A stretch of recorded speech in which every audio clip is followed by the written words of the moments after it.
This is the Average Guy Network, and you have found Home Gadget Geeks show number 504, recorded on September 9th, 2021.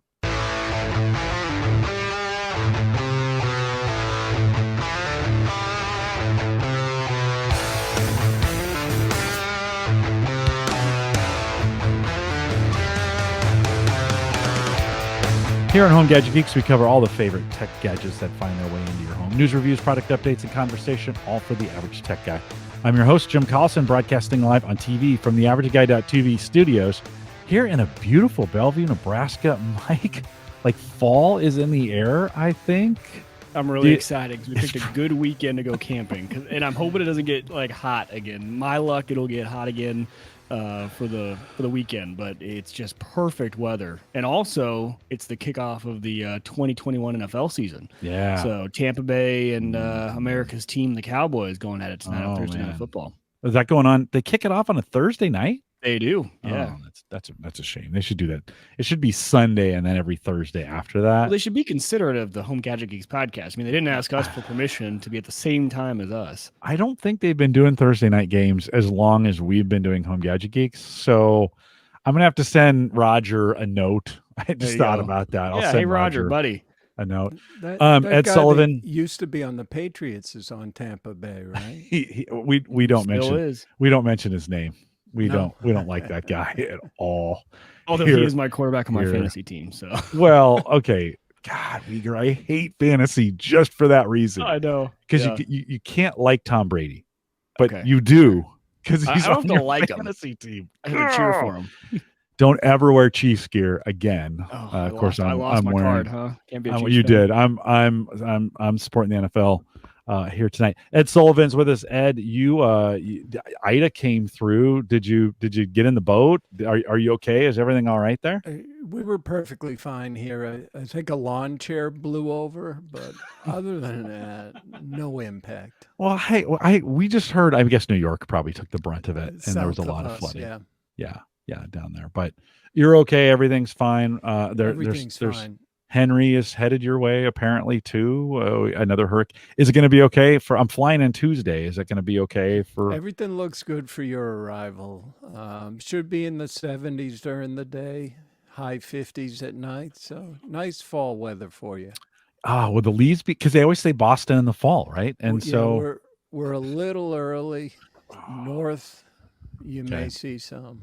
Okay. Maybe I'll have to make a trip up to Maine in that Tesla. We're going to talk about that here in a second. We'll see if we'll see if it's street worthy by the time I get there. And of course, if you we'll have a few show notes tonight. If you head out to the AverageGuy.tv/HGG504, you can get access to those as well. Big thanks to our Patreon subscribers. Thanks for doing that. It's the beginning of the month, and always appreciate your support. If you want to support the show, head out to the AverageGuy.tv/Patreon. You can get that done as well. Well, Ed Sullivan's joining us about, I think we had him on about a year ago or so. It was maybe about this time last year. I didn't go back and look. But Ed, welcome back to Home Gadget Geeks. Thank you. It's a pleasure as always, Jim. Always good to have you. We spend most Sundays together now, which has been kind of fun. You always kind of critique me. That's one of the things. That's one of the benefits of having you is you kind of walk through the show. I like this. I didn't like that. I'm not sure about this. What's Wieger talking about? I don't really know. That guy still on the show? Well, no, Mike, I already lost the bet on you. I think the over-under was 6 months on the ham radio. Oh, yeah? I took the under on that one. As you should have, to be honest. I would have taken the under on myself. For some reason, that hobby. You're sticking with it. In force too. You're sticking with. Will you take it camping? Will it be some camping gear? Yeah. I actually got back into the YouTube game. I posted a video for people who are into ham radio and do Parks on the Air. New video over on the channel. So getting that back up, and part of that is going to be this weekend. Is making a few videos on taking your gear portable, how to do all that and set it up and have fun. Well, it'll be good for you to. I know you do it with the kids. This is maybe what pushed you over the 6 month. So Ed lost the bet. Was that you started doing it with the kids, and that gets like that kind of changes thing. All of a sudden, you're like, well, now I got a reason to do this, and I think it's more fun, right? You kind of have more fun with it. It is. It's more fun. It gives us a reason to get outside and go to the parks, right? Because Parks on the Air is a thing. So it's like Hannah's like, oh hey, if you want to go and get on the radio, and the kids will have a good time. And then now my oldest just asked me yesterday, he goes, when I'm older, can I have a radio and you can be on the radio? So who knows if he'll actually still be interested when he actually gets to the age where he can pass the test. But we'll see. I was talking to some other guys in the Facebook group, and they said their kids as young as 10 years old have taken and passed the technician test. So who knows? Might have them take the test in a few years here. Yeah. You never know. It's a fun. If you get that family thing, that kind of sticks for a while. Yeah. Kids, they may stick with it or not, but run with it while it's working, right? Yeah, and it's one of those really expensive hobbies to just give up. Like, you got to put a lot of money down to get in a ham radio, so it's like you better stick it out for a little bit. You've had some expensive ones you sold before. Let's just be really clear about that. That's valid. That's valid. So, well, have fun as you're going out this weekend. I'm glad you could join us.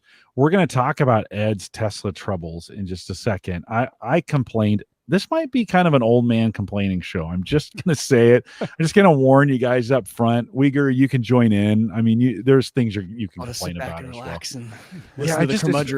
I'm glad it kind of worked out this way, because this has been one of those weeks. I've always complained that week after Labor Day, right? That's the first Monday in September here in the United States.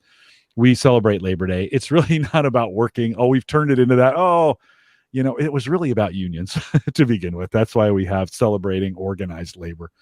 But everybody, we take it off, whether you were part of organized labor or not here. And I always swear to God, Mike and Ed, you're long past this, but maybe this was the trend when you were working. The day after Labor Day seems to be the start of the, oh crap, I've got to get some stuff done before the end of the year. Today is the day we start it. Like, sleepy through June, July, August, nothing going on. You can't get anybody to answer your emails. You're trying to get stuff done. Tuesday, Mike, does it feel like, Carson, does it feel like it's just amped up a little bit? Yeah, a little bit. You kind of realize, oh shoot, summer's over, and whether it's sales goals, whether it's whatever it is, it's all of a sudden things need to get done. We have a lot of documents we got to get done by year end, and so that taxes and things like that are all good. So yeah, there's just always stuff. And I think my email count this week ticked up quite a bit. Just makes me grumpy. Ed, you're not dealing with that now because you don't care and you get to do whatever you want. But did you notice that trend back when you were managing in IT? Oh, always. Yeah. Everybody had disappeared for the summer. And then all of a sudden they'd come back and try to catch up. Yeah. Mm-hmm. Oh, so maddening. I've been working. I didn't take a vacation. I've been, kind of saving my time to spend with Ed here in September. Some other things, time I want to take off. So I didn't take off this summer. And it's just like, I've been here. Why are you emailing me today? Anyway, so hopefully in your chat room, do you guys get a sense for that as well? So I'm kind of in a complaining mood anyways. When I first got the Subaru, it's got Apple CarPlay in it, but it's the wired version of it, right? And very few of the car manufacturers have moved to or have updated their software to go wireless, and they can do that. I did find, I was reading an article in, the news on Facebook is just terrible, but every once in a while, you ever go to the news feed on Facebook on your phone and try to read that news? It's awful, right? It's just sketchy and terrible. But there is a CarLink Kit 3.0 wireless CarPlay adapter that is out there. And so, Mike, Ed, I want to, before we dive into the Tesla, it's $100, $125. Like, is it worth it, Ed? I'll throw this to you. Is it worth it to me I get in the car and I plug it in, and then it kind of starts working, versus just getting in the car and being able to leave it? And the difference is $125. I don't know. I think your Tesla has wireless CarPlay, but if it doesn't, would you do this, or would you just plug it in? So, Jim, I spent 35 years working in technology. When something's working, leave it alone. You're inviting a whole new problem, and you're going to sit there and it won't connect to your wireless gizmo now, and you're going to create problems. And it's Ed, it's pretty big. It's like the size of my phone. Like it's the adapter is like this. So now I'd have two phone things like, and I don't really have a good spot to put it in the car. Mike, what, give me some advice. Do I, for 125 bucks, do I go wireless? Because it's so convenient. You can leave the phone in your pocket sometimes to do it that way. But Well, yeah, that's the path I was going to go down. Before you told me about the size of it and do you have a place to put it, I was going to say go for it. I recently, so I still have a 2009 car. So for me, I just have a lot of Bluetooth in there. But the one thing I did get was Spotify was offering. Spotify has their own little, I don't know, like a little 3-inch display interface that you can put on your car, especially for cars like mine that are old school. And being able to get in my car, just leave my phone in my pocket, turn on my car, and then interface with Spotify, because that's what I listen to all my podcasts through and everything now, without getting my phone out, and it resumes back from where it was, and it shows up there. It is nice, and I know a lot of people too, when they get in the morning, and they don't have to plug anything in, and it just starts playing their podcast, whatever they want to do, is nice. 125 is a little steep. I think I've seen those before. I mean, those aren't necessarily new. Those have been around for a little bit. So I would do some shopping around, and there are, I think, smaller versions. So I think you could definitely find one for probably about 50 to 75 bucks. That's a lot smaller. okay, maybe that's the key. Brian says, add to your statement, Brian says, or fix it until it's broken. Well, it was one of those, it was, I saw that ad and I was like, maybe. And then I'm like, I'm basically buying another phone. That's, not as expensive as that, but I'm basically buying another phone that is, in size. And then I'm going to have my phone, and I don't know. So I probably won't. I think I'm going to take Ed's advice. He's shaking his head. No, I'm going to take Ed's advice. Don't go down that path. See, I work at a company where the CEO's mentality is, if it ain't broke, break it. He wants like innovation, right? Do all this stuff. So that's the environment I live in on a daily basis. So I probably come at it from a different perspective. Let's see, Tesla's got that covered, Jim. They just don't have CarPlay. Oh, really? Teslas don't have CarPlay, really? No. Wow. Yeah, how's that happen? That surprises me. Well, it's probably the battle, it's probably Elon versus... Right. I think that would be a deal breaker for me on a new car. Yeah. No Android Auto or CarPlay. So what do you, for entertainment purposes, that kind of stuff, what do you do in your Tesla? They have their own entertainment selections. Yeah. Okay. That's a little surprising that they're not, that, you'd think they'd have their own and CarPlay and Android Auto, but no, huh? No. Okay. Well, that's a bummer. Yeah. So it's probably good you didn't get one, Jim. Well, okay. It's especially good. Like, so Ed, let's talk a little bit about, we've kind of glamorized these new cars, and in Tesla in particularly.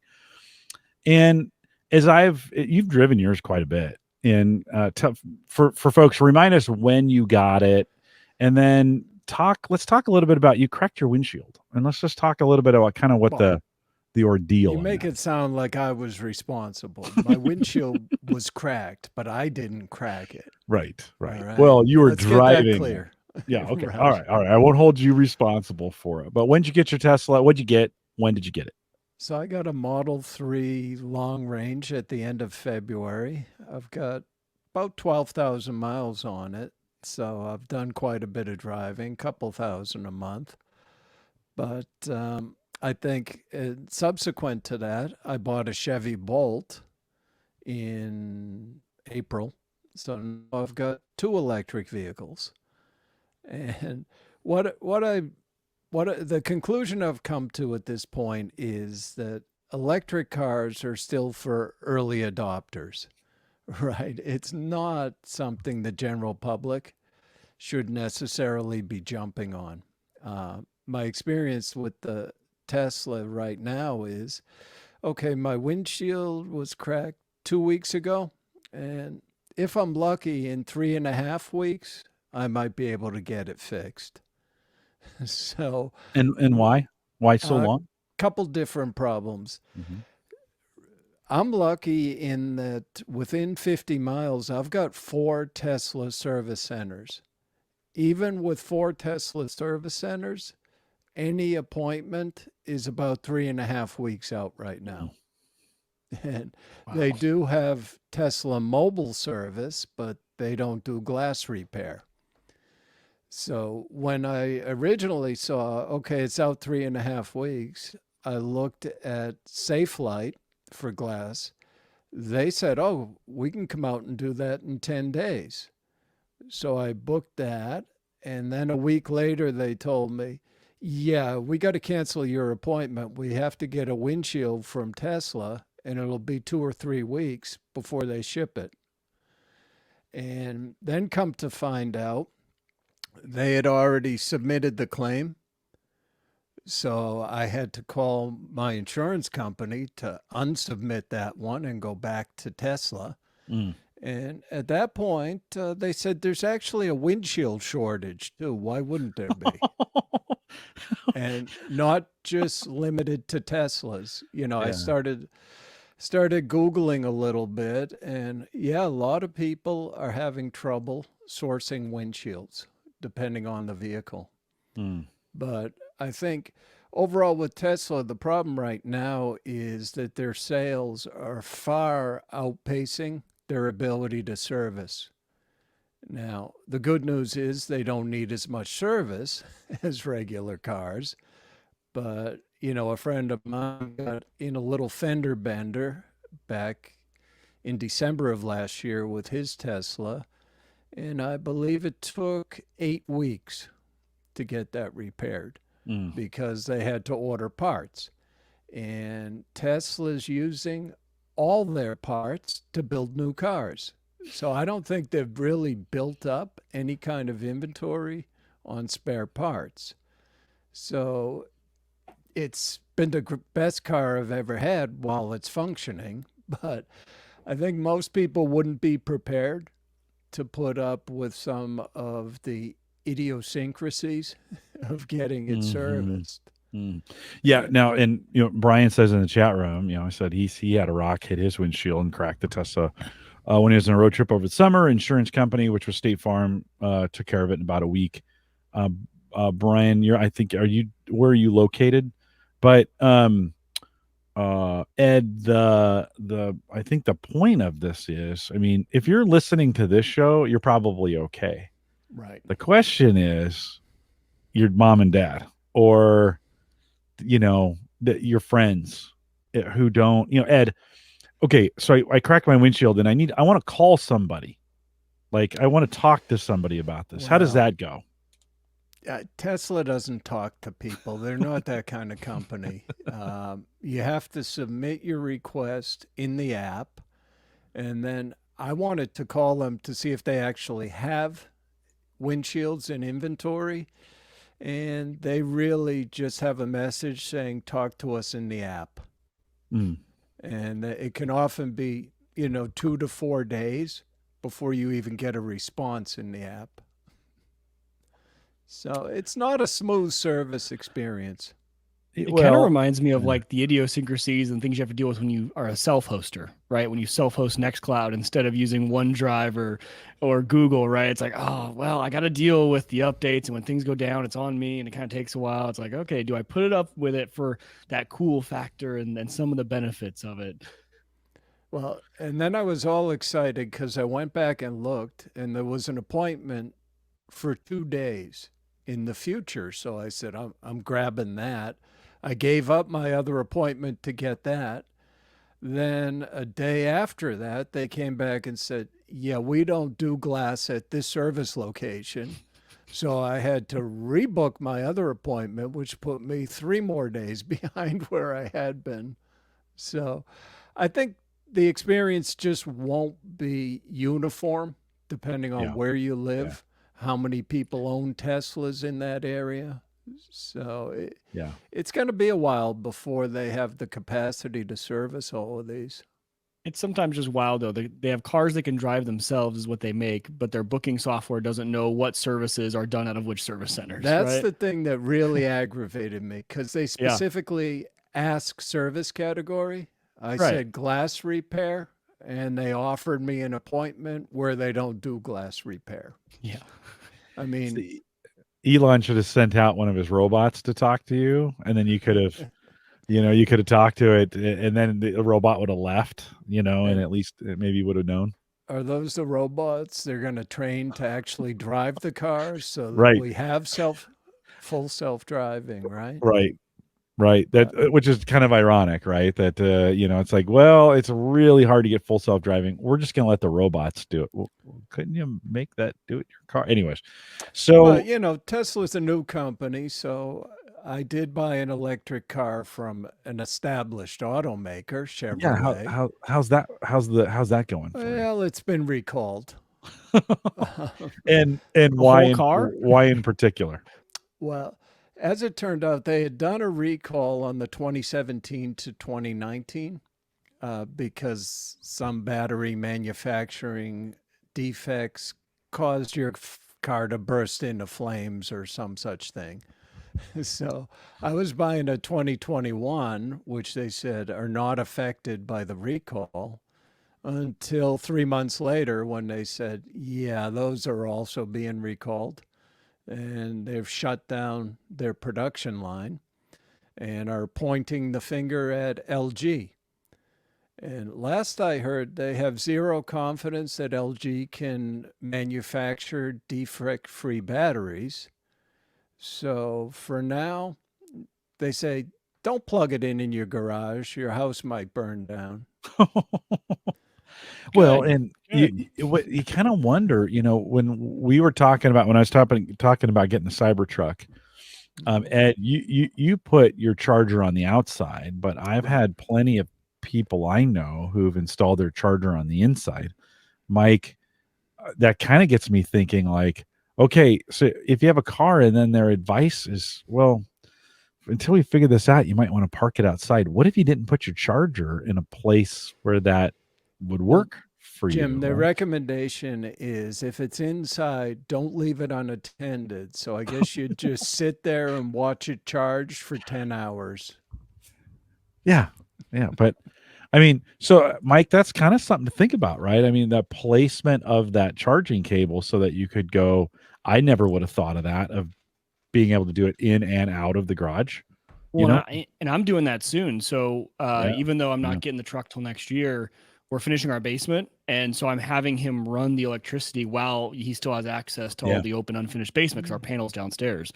And I didn't even think about that. I mean, I was just going to go to the inside of the garage, especially because honestly, if the recommendation was to park it outside in Nebraska, we get enough hailstorms. I'm not parking my brand new truck outside all the time. Plus, vandalism, people breaking into cars. Like I wouldn't do it. I would just say, no, you can take back my truck. Well, so far the Mach-E's don't burst into flames, so Well, that's maybe good. All right. the Lightning might be okay. Yeah, a first gen all electric truck. I'm sure I'm signing myself up for a lot of headache, to be honest. You probably, I mean, Mike, I think this is as Ed and I were talking about this, and no, you're thinking. I mean, I think you're sold on this. Yeah, I'm pretty sold. Well, I haven't put in the orders. They contact us in the fall to put in our order. Okay. So I have the reservation. I can cancel that, but then I'll be ordering it. Well, when's fall here in probably a month or two. Yeah. Well, or now. I mean, I'm going to Boston. Yeah. And it's Boston in the fall, so it has to be the fall coming up. Yeah, So I don't know when they'll contact me. I just think, Ed, you made the decision to put that thing on the outside, right? The outside. Would you, if you wanted to charge it inside, would you just drag the cable inside? Is that what you do? You could certainly do that. Yeah. Yeah. I mean, for me, I've got two cars that live outside, Mm-hmm. and both of them are the electric cars. Right, So it was just simpler. Yeah. But Mike, are you getting the Ford Charger eventually? Yeah, so I'm just having him run the wire up there. I need to look into exactly what I need him to run. Right. Because I think I'm going to have to put in the full, I'm not an electrician. There's the word for it, right? The thing that essentially, because that truck, it can go in reverse. It can power the house. Yep. And I know that requires a special addition to the panel. I got to look in that. I don't know the word for that, whatever it is. You're talking about the adapter. There's a kind of adapter, right, that you need to have? Yeah, there's a word for it. It's essentially let powers flow the opposite way. Oh. You need a transfer switch. Transfer switch. That's the word Right. I was looking for. Okay. Yep. Because if you don't have one, then you could potentially backfeed electricity. Yep. So, yeah, I haven't looked at the specs on that. I don't know how many amps they're expecting, which will Yeah, I determine don't the either. I wire. know that the Ford truck is going to, if you get the extended range battery, it's going to come with the charger that does the whole charging the powering the house thing if you needed to. But I'm not sure on the amperage draw. I think it requires 2 circuit breakers. So it's going to take up 2 slots, but not really sure. 40 amp, maybe. Yeah, probably a 40 amp. I bet it's more. Yeah, You think so? Yeah. It wouldn't That much surprise power? me if it's a 60. Yeah. Okay. But yeah, Well, you you should probably check the specs. Yeah. Mike, it's just something, that now all of a sudden that charger placement, I didn't even think of that. That charger placement becomes kind of important from a versatility standpoint. Like if you get that, listen, I don't think this is the last time we're going to have battery issues. It's just the inherent nature of them. Remember we had those kangaroos, those PC kangaroos, right? And I Oh God, ran you came back to that thing and it was yeah, it ballooned. was like, I mean, I am lucky that thing didn't catch fire, right? Yeah. In it. So, it's we kind of, I think sometimes we kind of approach these batteries like, oh yeah, they're super safe. We're thinking of AAA or AA batteries that sit in a drawer forever or whatever, or sitting in a device. A Duracell, not that I know of, has ever just burst into flames. So you don't really think of it. But these new batteries, for whatever reason, just we continue to see these kinds of problems with them. And Ed, I just kind of caught me by surprise when you're like, yeah, their recommendation is don't charge it in the garage. Yeah. So that could put a damper on things for people.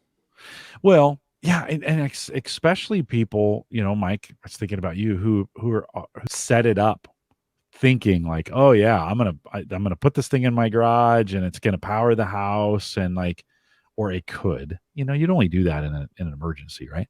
Yeah. But and then all of a sudden you're thinking like, well, what if I can't put that thing in the garage? What if I don't want to put that thing in the garage? So it just got me thinking, if I ever get to that space, if I ever get to that point, boy, I'm really going to think, I'm going to think carefully about that placement of the charging cable, or at least where the charging cable plugs into, and then make sure the length of the one that I have would cover both an indoor and an outdoor charging scenario, so to speak. So Ed, what's going on with the Volt then? Does it got to go back? Or are they gonna, what's happening with that thing? They sent me a nice recall notice today saying they have no idea. Oh, So yikes. they've got to wait until LG figures what's going on with the manufacturing process. And then I think the plan is to replace them all. The estimated cost to Chevrolet is $1.8 billion for the recall. Yeah. And so they're busy pointing fingers at LG just gonna say, to try to share that burden. Well, and kind of a drawback to not owning that part of the, process, right? Tesla owns it all, right? From cradle to grave on those cars, they own everything. Where I think the American manufacturers, Ford, I don't know, Mike, do you know who's manufacturing the batteries for Ford at this point? I don't know. I know most of that truck's American made is the kind of the big sell of it. But obviously everything comes from everywhere. So well, I'm not sure. Just one of those, back when we had the Firestone fiasco, right? And they don't own those. I mean, I guess Tesla would be open to that too. They don't make their own tires, but or do they? They don't make their own tires. Not. Okay, yeah. Well, just so interesting how that battery technology though can affect everything. Because even in ham radio, right? Because ham being portable, a big thing is what batteries do you use?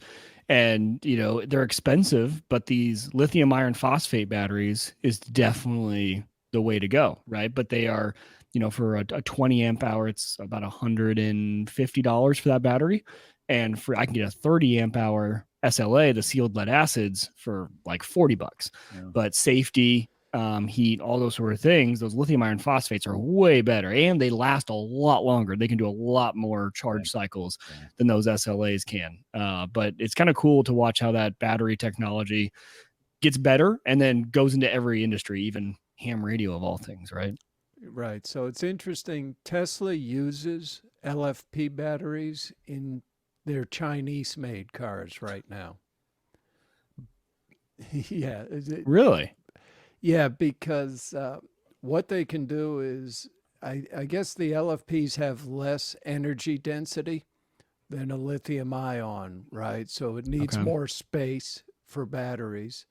So right now, in the space of the Model 3, if they put in an LFP, they can still do the standard range plus, but they can't do the long range.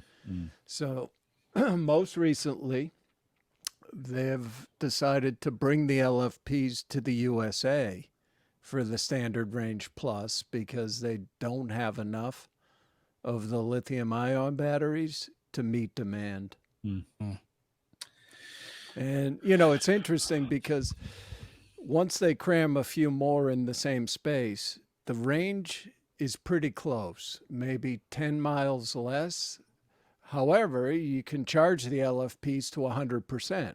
Mm-hmm. So it nets out to about the same thing on a daily use basis. That's the wild part too. Even in ham radio, those SLAs, you're really not supposed to go down below 50. 50%, right? So if you get a 30 amp hour, you're really only getting 15. The LiFePO 4 batteries, you can go all the way down. So a 20 amp hour is truly almost 20 amp hours when you're running those batteries. All things that, of course, I learned everything through ham radio, but there's just those benefits of things you don't really think about. Well, I'm watching some, YouTubers that are doing solar, they're all off grid folks doing this stuff. And they're always talking about their batteries. They got some pretty advanced battery stuff. And they're always saying, yeah, we try not to let the batteries go below 50%. And I was kind of like, well, if that's the case, then don't you really only have half the batteries? Like if you do, yeah. Right? I mean, yeah. am I wrong in thinking that's definitely true. That's why you need so much, really, because you're not going to drain those past 50%. So what's the point? It's like if I need double the batteries because it's going to be more than double the cost if you go with the new style batteries where you can go down all the way, right? So it's like seems crazy to me. I could pay for double the amount of batteries and still be in less than I would if I went with like lithium iron phosphate or the LFP batteries. Yeah, I mean that's the interesting thing. Everybody's clamoring for more range. Yeah. But that means more battery, right? More weight that you're dragging around for all the time you don't need it. So weight and cost. Well, and I wonder where we are from a weight to power ratio. In other words, or weight to distance in this case with the car. I wonder where we're at from a mathematical standpoint where like theoretically does that max out at some point? In other words, do you get to a point where you just can't squeeze any more distance out of the weight? And then it's only a matter of having more batteries? I don't know, Mike, what do you think? Well, it's funny. I didn't get through the whole video, but there is actually this guy who ran that exact scenario and did all the math on YouTube. And I think it's about a 45-minute video where you can really get into, he compares all the different cars, the different battery technologies they're using, their range, the weight, truck compared to car, all of that, because there's so many factors that go into that. But you're right, Jim, there is kind of this weight thing, right? And then what style of car is it? Because the trucks can hold a lot more batteries, not as aerodynamic though, and they weigh a lot, right? Whereas the cars don't have enough space to hold the battery, but they're more aerodynamic. So it's like, I thought, man, what a simple question. Then he started getting in the video. I'm like, oh yeah, you're right. Like what?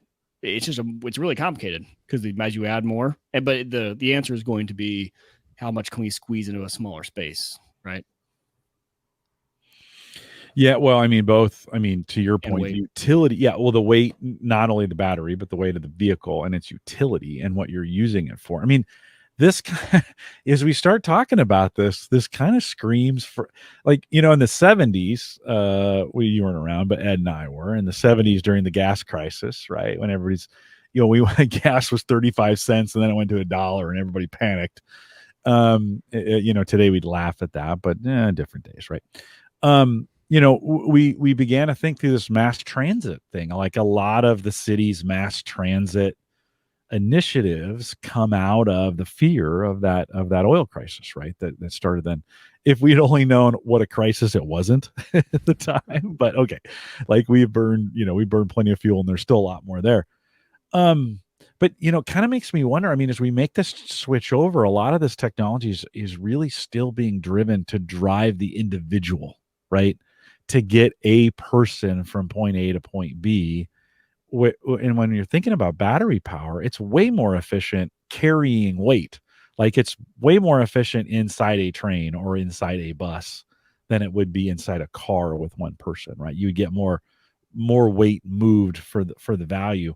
I don't hear, like, we are definitely not moving in that realm here, at least here in the United States, on thinking Well, and about. especially here in Nebraska, right? Yeah.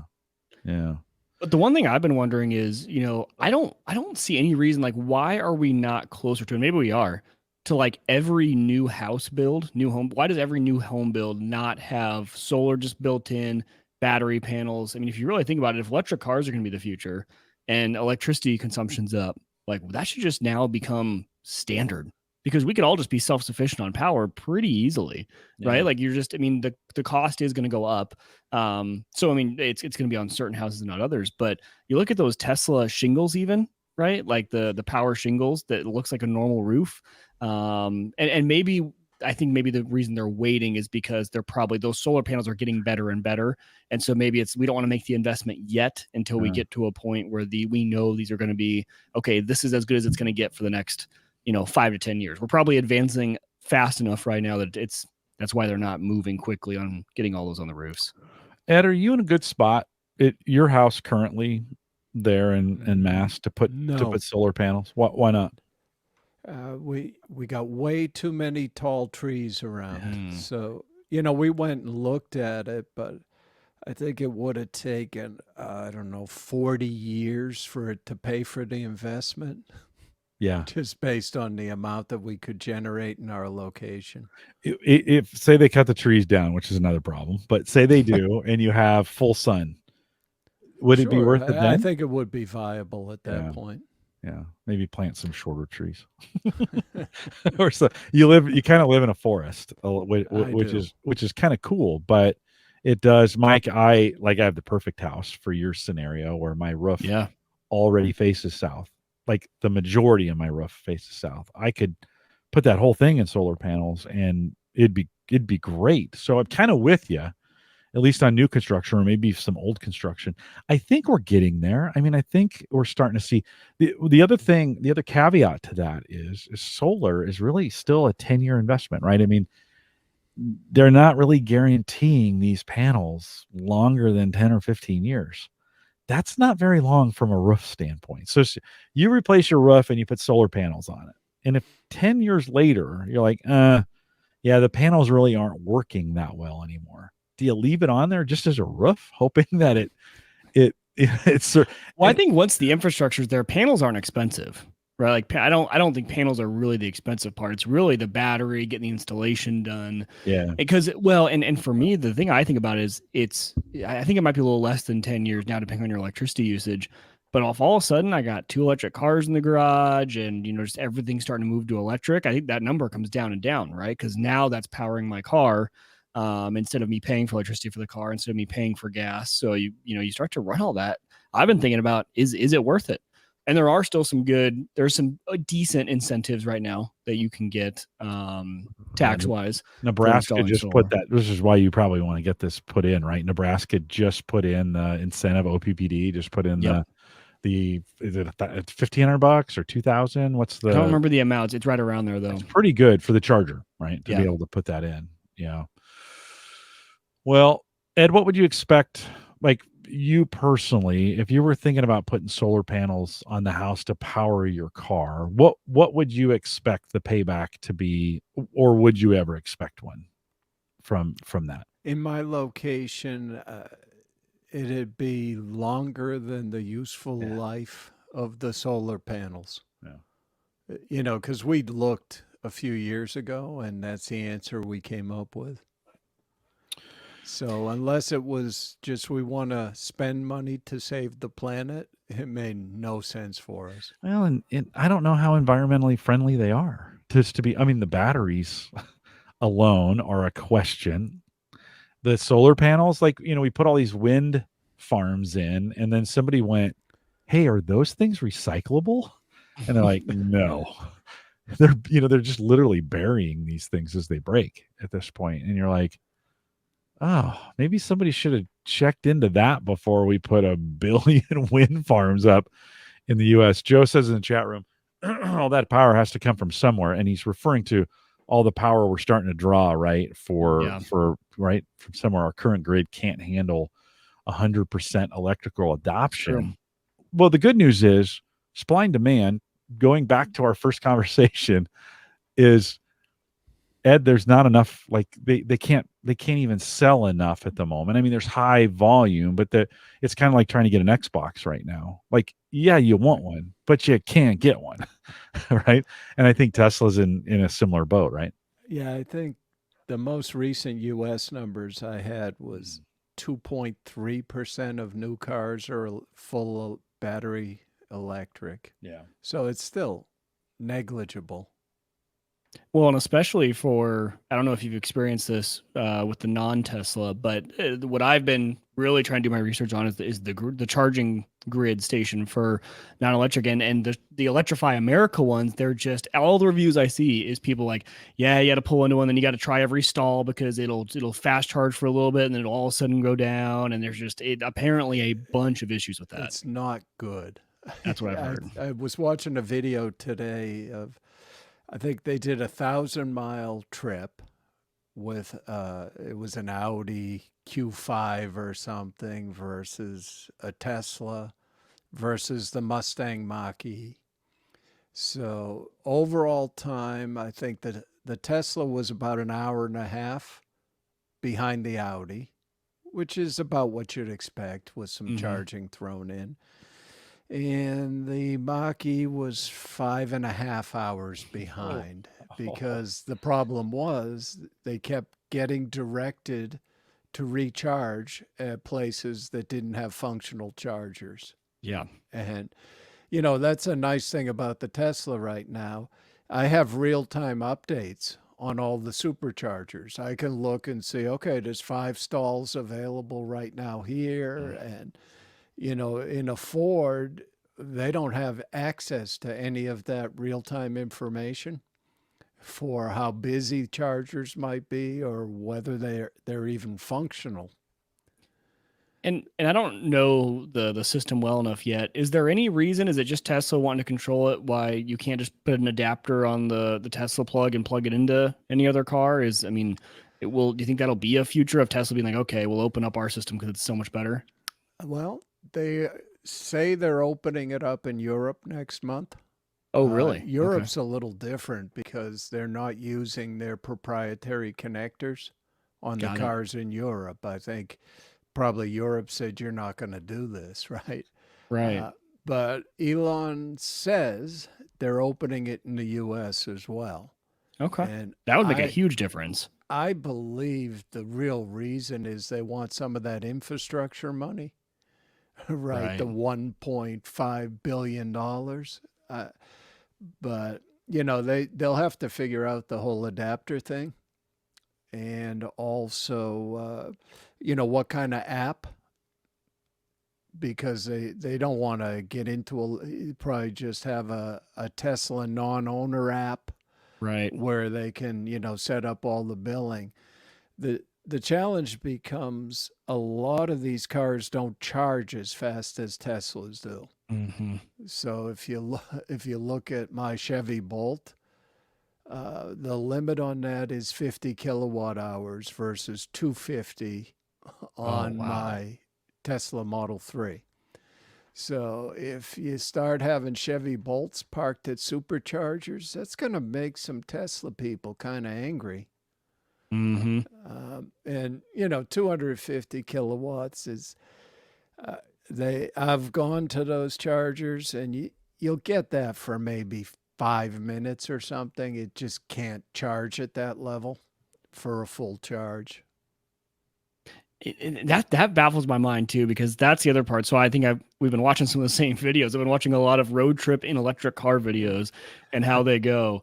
And, one thing you learn is that apparently after, I don't know what, it's like 80%, there's no point in continuing to sit there and charge past 80 because it drops down in speed. So charge up to 80, drive to like 20 or 25%, and you kind of stay within that range, which is interesting when you think about the range then kind of becomes, okay, well, 60% of that, because you're not going to use the top 20 and you're not going to use the bottom 20, right? So it's about 60% of that if you're doing a really long road trip that you need to charge the middle. Yeah, I mean, I've never stayed at a supercharger longer than half an hour. Okay. It's diminishing returns, but I think it's the same as a cell phone, right? You plug in your dead cell phone and you're up to 50% in the blink of an eye, but that last 20 is going to take the overnight. So I think you just have to get used to that. It's easier with Tesla because they have so many superchargers. With Electrify America or something, actually their fastest chargers are 350 kilowatt, but I don't know which cars can even take 350. I don't either. I'm glad I have a gas car right now, just to be honest. Like Ed, I was considering driving out to see you, for this time too, like with everything that's going on with the airlines right now. And it just seems like I think everybody's lost their minds right now. Like you read the news and you're like, is there anybody sane? Anyways. So I thought, it'd be easier just to drive out there. I drove out there last time. I could get there a little bit faster. I took the scenic route the last time. I drove through some beautiful countryside, but I decided to fly this time. But thinking of that, I'm so conditioned to think like, okay, when I fill up the tank, I get the same power all 400 miles, right? And I need to find gas between here and 400 miles, and I'm fine. And then I'm going to take 5 minutes to fill it up, and then I'm going to go again, right? And it's just it's been, as we've talked about these problems, that's a difficult shift for me a little bit more like, okay, Ed, if I was going to come see you in a Tesla, if I'd had that Tesla truck and I was going to come see you in the Tesla, maybe a little more planning and maybe a little bit longer to actually make that trip, make that trip work, right?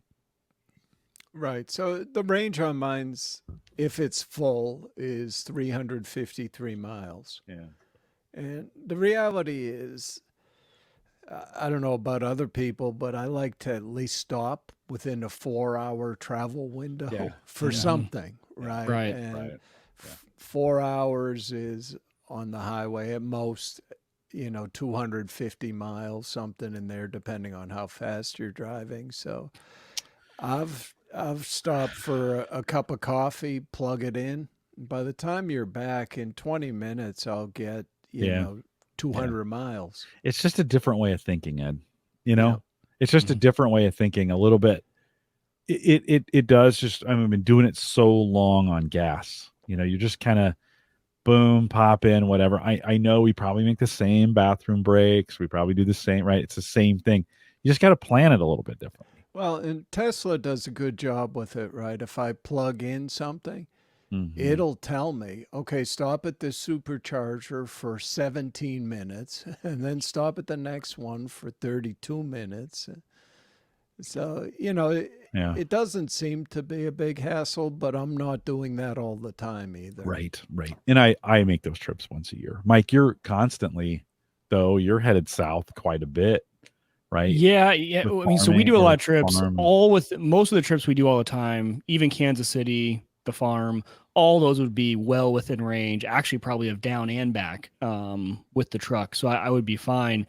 But the one thing my wife, because we had a lot of conversation about this, like we're like, okay, so if we're really going to do this, but with young kids, our stops are always over 20 minutes. Yeah. They both got to pee. They take 10 minutes to pick out a snack. They fight over the snack.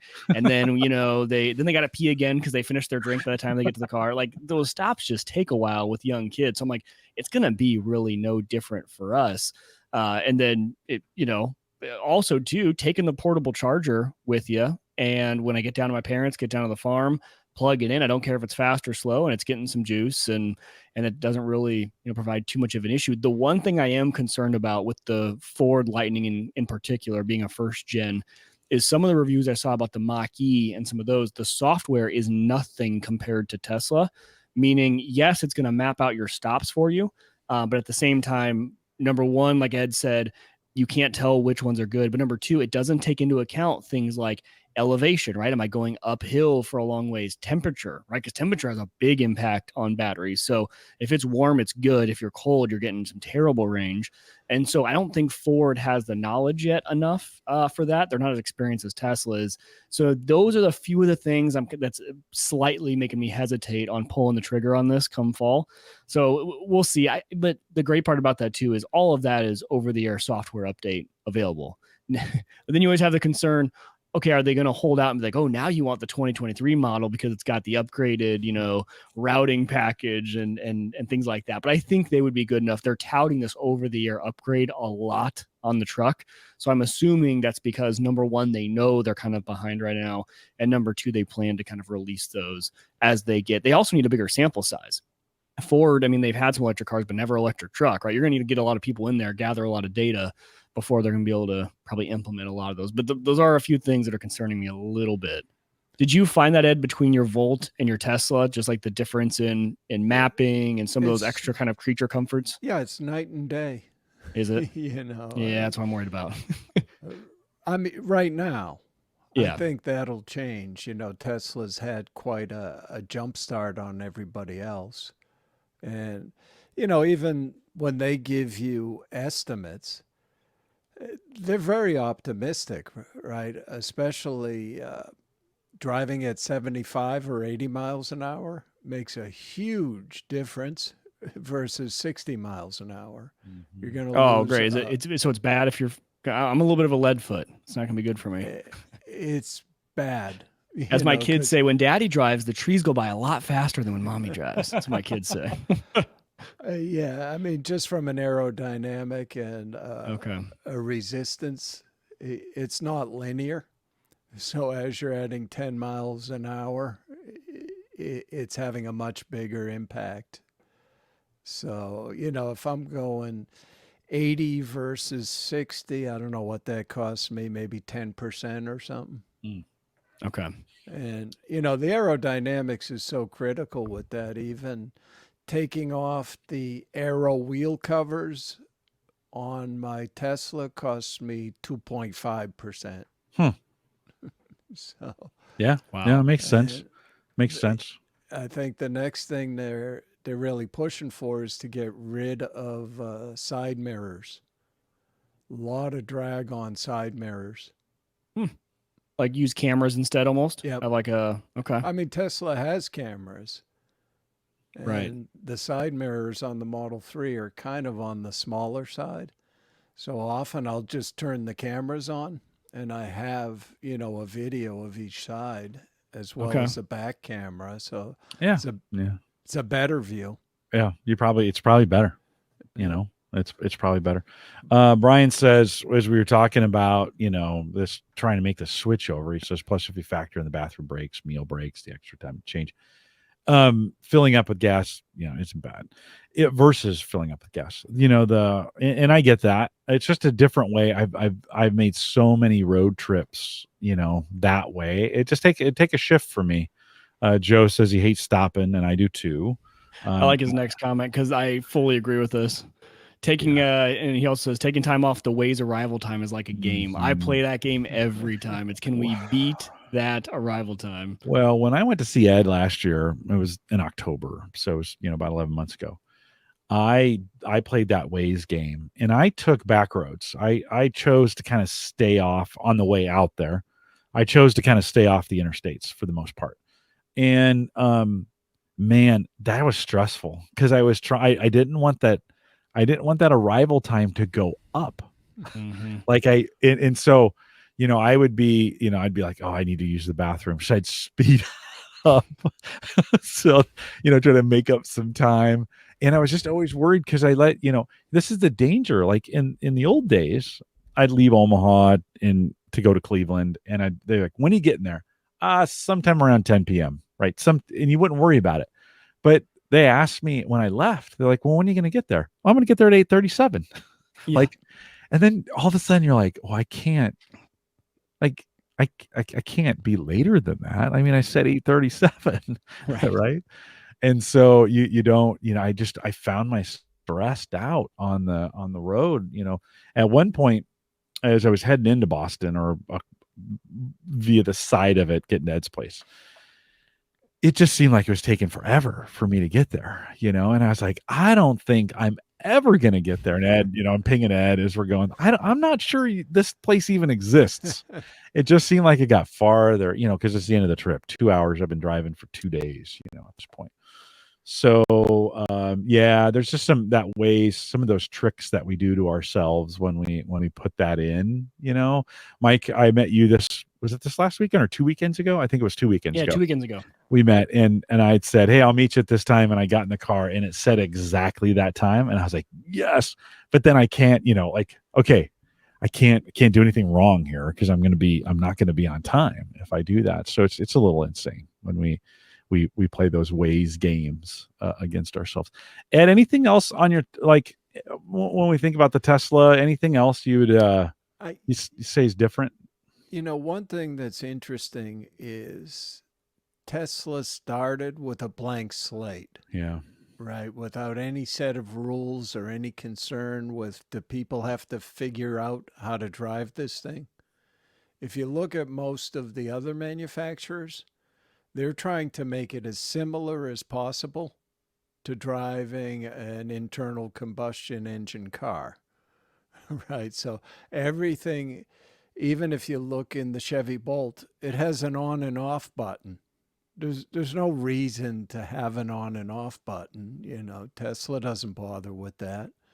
I don't really need a gear selector, right? I mean, it's all electronic anyway, but they're trying to make it seem as familiar in experience as possible for people transitioning over.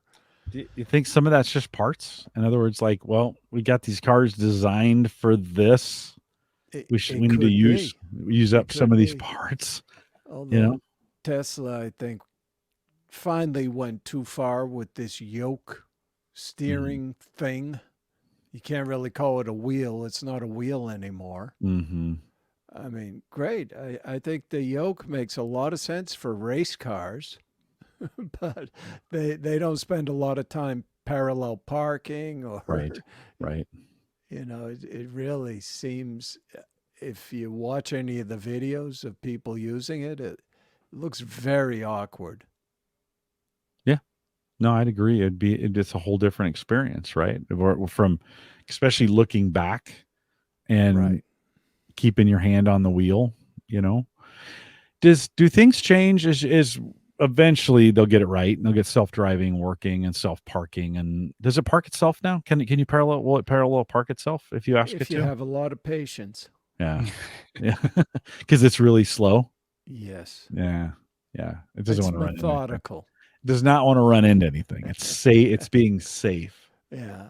But do those controls become even less important in a world where it's driving itself for the most part? This is Elon's theory. He's even talking in the $25,000 model, maybe they won't put a steering wheel or pedals in it.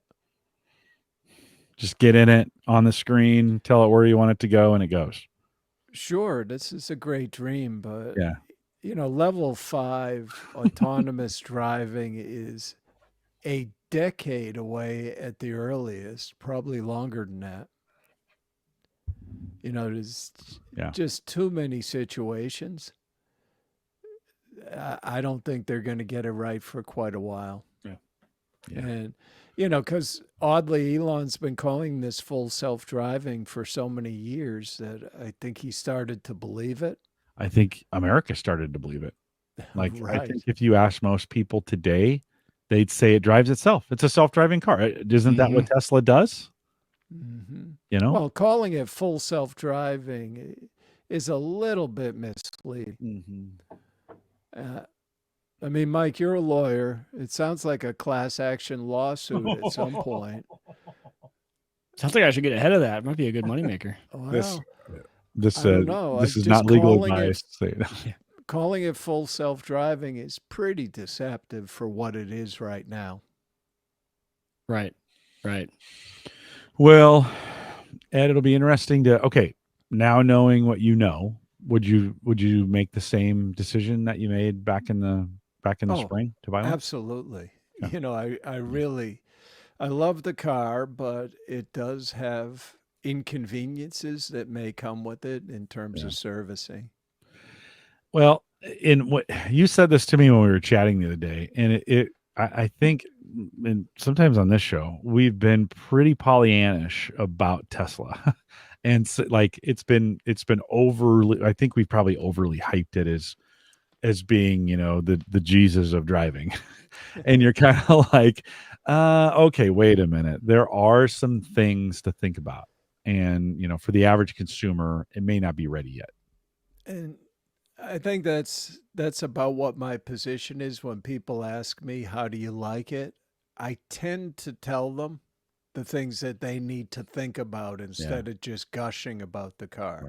Right. It's still, if you have no charging at home, you absolutely shouldn't be buying an electric vehicle. Mm-hmm. You know, for some people, if they have always available charging at work, maybe they can get away with that.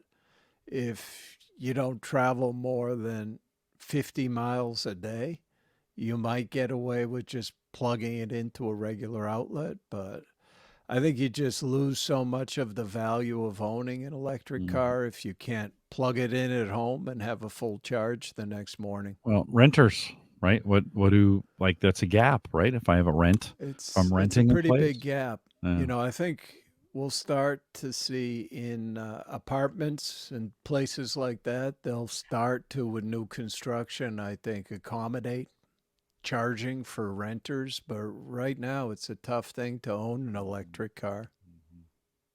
Yeah. No. Right on. Well, I think it's a good conversation. We're going to spend most of our time, or we spent most of our time here, at least on the live show, talking about it, and it's some good consideration. I mean, I think I was ready, and then I wasn't. And Mike, you sound ready.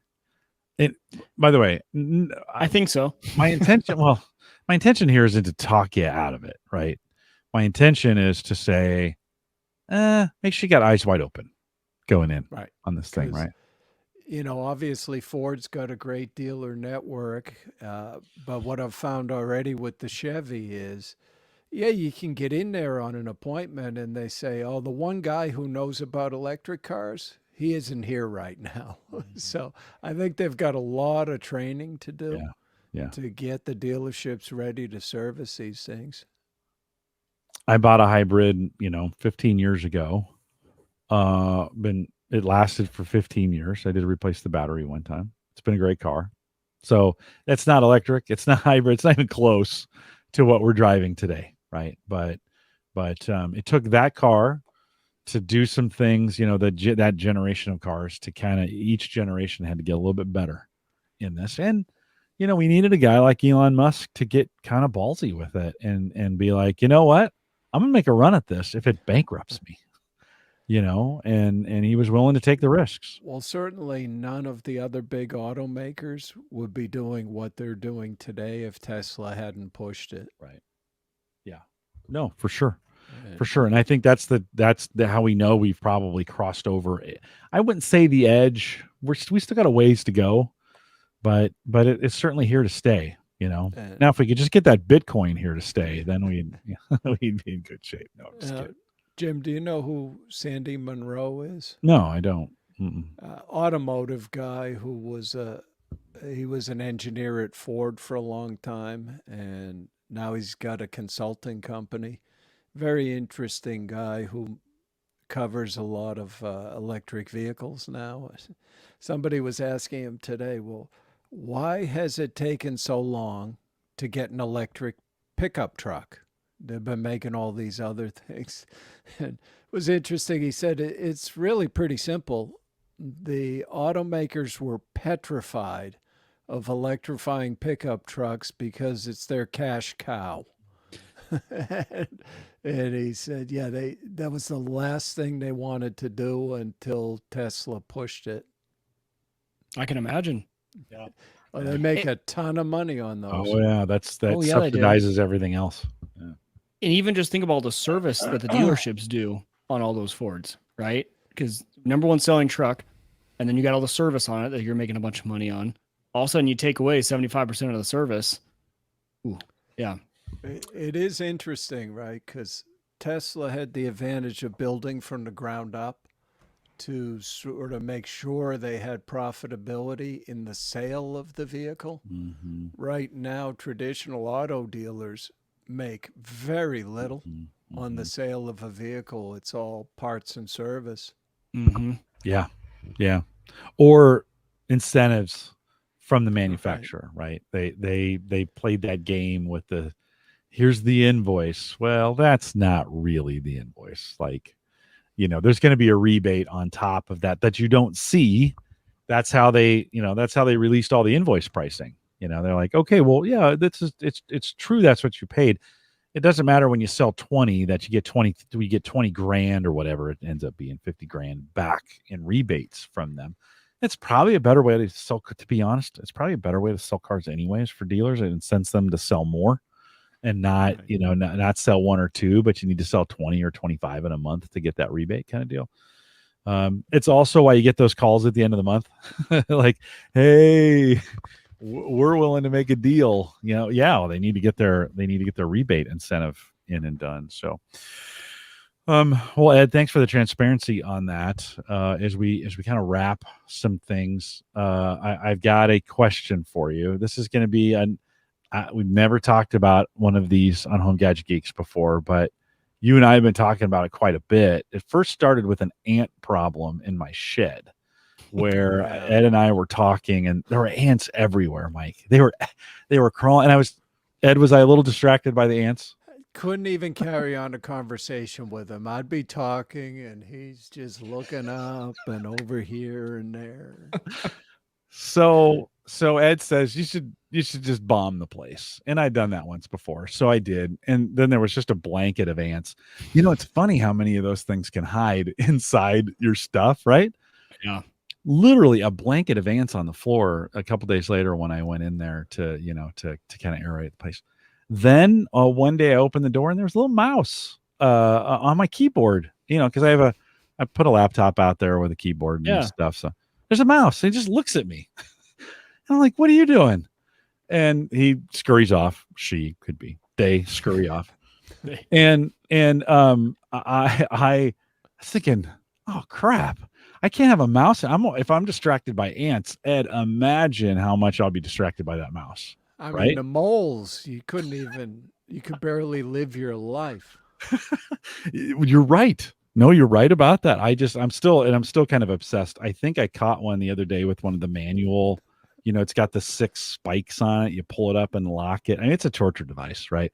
It's against the Geneva Convention. I am pretty sure that the Geneva Convention says I can't use that thing, but I came home and it was down, and I wasn't going to dig it up to see. I just smashed it down and moved on. But Ed said he's got this kind of cool rat zapper. So I picked up this rat zapper on Amazon the other day. It's a little high tech in the sense that it's got this particular, and this is going to ask you about. This one is the one that's got the built-in battery. It gives you like 100 zaps, and then you kind of toss the thing, right? Oh yeah, I have replaceable. Okay, so you did the one that I picked up the one that just has, this is the easy set it, forget it. You never have to charge it, any of those kinds of things. But they crawl in, you bait them with some stuff. You said you like that your mice like walnuts. Is that what you? Okay. So I have a walnut tree next door. I'll have to grab some and crack them open and spread some fresh walnuts in there for them.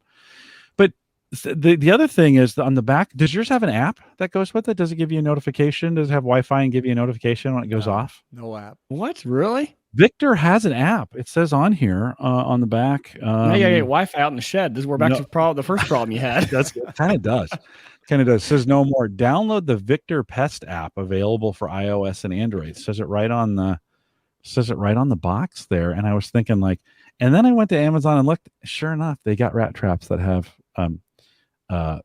apps and you can control them and reset them. And I was like, oh my God, I'm going down a rabbit hole. The real question I have on this, well, one is, should I return it for the one that has the batteries that I can replace? Right. So it works.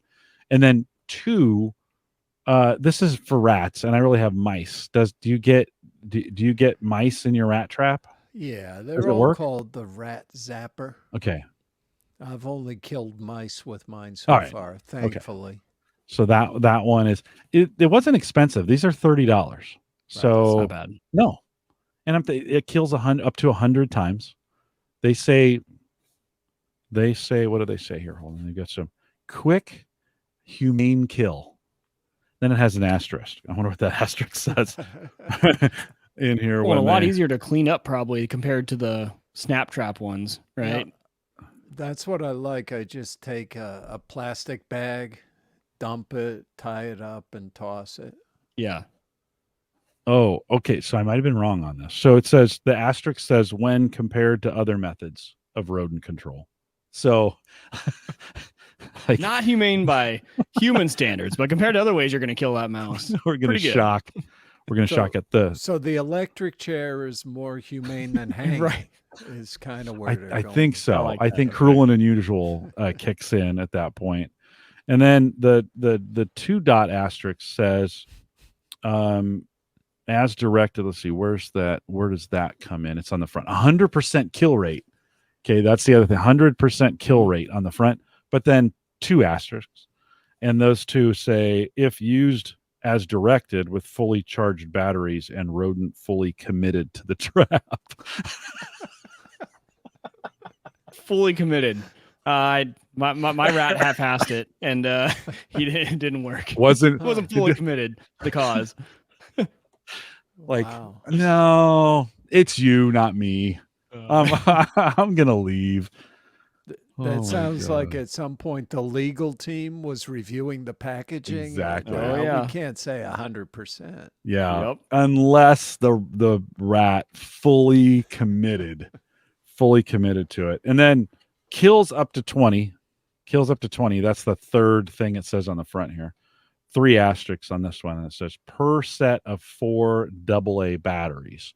So Ed, maybe this, even though it says there's battery instructions and it says non-rechargeable batteries are not to be recharged.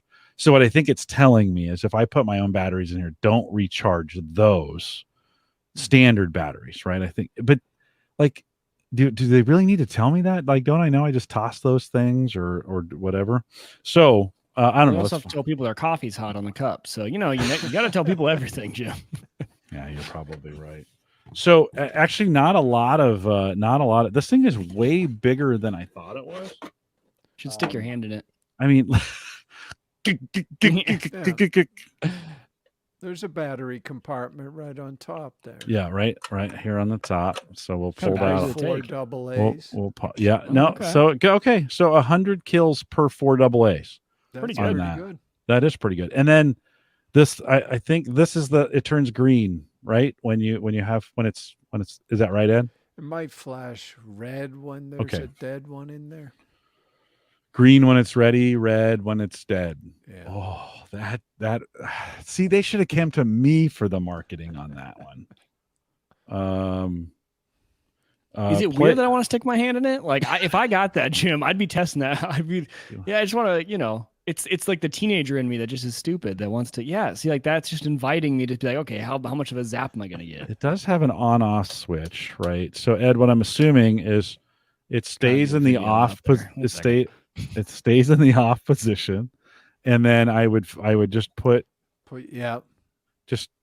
and then set it somewhere along a wall or something, right? And then turn it on. And that's it. Turn it on and you're ready to go. I think it makes a little audible beep or something. Okay. I kind of want that charging sound, that boom, when it comes on, just because that would sound badass. Ghostbuster style. Exactly. Exactly. And then, but it would be, I think it would be nice if it was Wi-Fi enabled and would send you an alert notification when it's got one. I don't know. That's not a deal breaker for you, Ed? No, it isn't. Okay. But I don't have it way out in some remote outbuilding like you, Jim. Yeah. Out in the shed. I did in the meantime, I bought one of those little $3 poison, they can go in and nibble on it. And so we'll see this weekend. This weekend I'll still be here. We'll have to go in and see if it's been nibbled on before I deploy the full walnut method of we'll see. And you said it's got mice, so it's okay. That's probably that might be a little overkill for a little, if it's made for rats. Those poor mice don't stand a chance. A mice zapper. It just doesn't ring. It just doesn't ring the same. Mike, do you have any rodent problems you're in West Omaha? I know that all the, they're not allowed to even be out there. Well, no, it's funny. I don't think I do. Never noticed, but I did pull out one of my lawn chairs today and the top's all frayed. Almost like something's been running across it or chewing on it. So I might have one out in the garage. I'm not sure. In the house, we don't have any issues. But out in the garage, we might have one. Brian says, it's the Hotel California for rats. You can check in and check out, or you can check out anytime, but you never leave. Yep. Except for in a trash bag. That is for sure. Joe says literally overkill. Joe also says no wishy-washy rats. So I had actually kind of thought about back to the mole conversation, then we'll wrap it here. If you're listening on the live show, I'm gonna quiz Ed on some cigar stuff. So if you're listening in on the Patreon feed, stay with us for that. If you're on the podcast and you want to hear some cigar stuff, you should be a Patreon subscriber, theaverageguy.tv/Patreon. Although you don't really have to do that. If you don't want to, theaverageguy.tv on YouTube will get you there as well. I was thinking about cutting into that plate that's in there. It's got two little leads, running them out through the bottom, right? And then making like two wires that I run into the mole holes that are, and put this on top. It just dangles down there, and if they touch like both electrify those little mole holes, those little boogers. Like I just zap them. How great would that be? Do you think that'd work? Same concept. Yeah. Not a lot of contact surface area, but yeah, because there's a pretty good plate. But if I ran some wires with some long leads that had, that were maybe like, like that wide or something. I hate those moles. It was so satisfying to come home and see that trap set and the spikes sticking in the ground. You know what I did? I pulled it up and looked for blood. And did you find any? No, I was disappointed. Didn't happen. I didn't get blood on them the last time. You can't show that stuff on YouTube. I probably can't even talk about it. I'm probably being banned on YouTube right now as we speak for animal cruelty. The last one it didn't necessarily go through it. It just kind of trapped it. And then I think the thing had a heart attack or whatever and just died because it was not moving around. So I left it in the hole as a warning for the other ones. I thinking like, oh no, they just tunneled around here. They just tunneled around it. I was like, what kind of disrespect is that? Can't have that. Shoot. Well, Ed, thanks for coming out tonight, talking a little tech. We're going to talk a little cigars here in the post show. And so I got some questions for Ed if you want to stay around for that. I do have a question for you. Mike and I are putting together this meetup in Omaha. We're hoping for late April 2022. God, Mike, that, you know what? Like a couple days ago, that seemed like an eternity. And all of a sudden I'm worried, like, do we have enough time to pull one of these things off? Right. April 2022. We'd like to do a little cigar event at it. If you're interested, I'm just trying to get some numbers. And I didn't necessarily want to send out a big survey. I probably still will. But let me know. Send me an email if you'd be interested in joining us for that. Probably just be the evening of one. And probably just be one cigar. If you've never tried one before, Ed will be there to instruct you on how to get it done and some of those kinds of things. So let me know. Jim at theaverageguy.tv. I'd love to hear back from you to see if you're interested. Speaking of that, Ed, they came down pretty hard on me on Clubhouse tonight. Like, oh yeah, man, I got hammered. I was the guy who I ruined the show. I just mentioned your name, and they all started right in. The Cigar Authority does a clubhouse every Thursday at 7 Central, right before our show. And Ed just happened. Well, Ed, that's the first time you've been on the clubhouse too, right? Yeah, I can't be bothered with Yeah. Clubhouse. So why'd they get all over you? What'd you say? Because they took away their bell. Like, you know, when I was out there the last time, when I was on their podcast back last fall, Dave, you know, he rings the bell. He says, light them up, light them up, light them up. And he rings this bell, right? And he asked me, like, what about the bell? And I go, it's a little, you know, I didn't tell him he had to take it away. I didn't tell him he had to stop using it, but he did. And then they just came down. Now you're on the me. guy that killed the bell. Right, Ed? I'm not making this up, right? No. There's a lot of Jim hate over There's there. a lot of hate. Am I gonna be safe when I bring a bodyguard when you head out there? when I go back? Is You're with me. You'll be okay? fine. All right, but good. bring a disguise. This is Bim. I've lost a little weight relation to since Jim. then. So yeah, no, this is his brother. Yeah, his brother Bim. Yeah. And well, This is the other Jim. This is not him at all. So man, I think the heat came down pretty hard. I was like, geez, I thought we were past this, guys. I thought we established I didn't say no bell. And listen, and for the record, to be the record straight, I also mentioned the colors were off, and nobody believed me on that thing. And then later on, Ed found out, well, yeah, the color balance was bad because one of the TVs was too bright. Right? Right. No, right, Ed? it's true. Yeah. It's well, and I actually pulled audio that clearly showed you did not say what Yes. you were accused of. That's right. And Dave told me, "Now bury that." It was Christmas time. You said Noel, not Nobel. It was you were just. That's right. That's right. That's what you right. said. He doesn't like the cans. He's shooting at the cans. Scoot over says Jim Collison, fun police. Yeah. Well, you know me. Always trying to screw people out of fun. So it'll be interesting to see. I'm kind of looking forward to being back with the guys, and there's some other folks that I've met in between that, and looking forward to meeting them as well.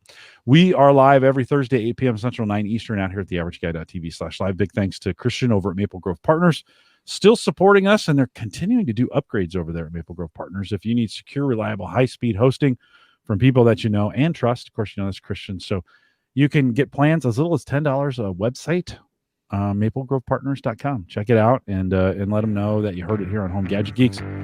He pretty much knows, but you can let him know. It's always good to when he hears, he's like, "God, we got another Home Gadget Geek on there." And so if you need that help, he is there for you. If you're listening live, stay around for some post show. If you're listening to the recording, head out, and you're interested in the cigar thing, man, don't forget to send me an email. But if you want to join us for that in the post show, head out to theaverageguy.tv on YouTube, and we'd love to see you there. With that, we'll say goodbye, everybody.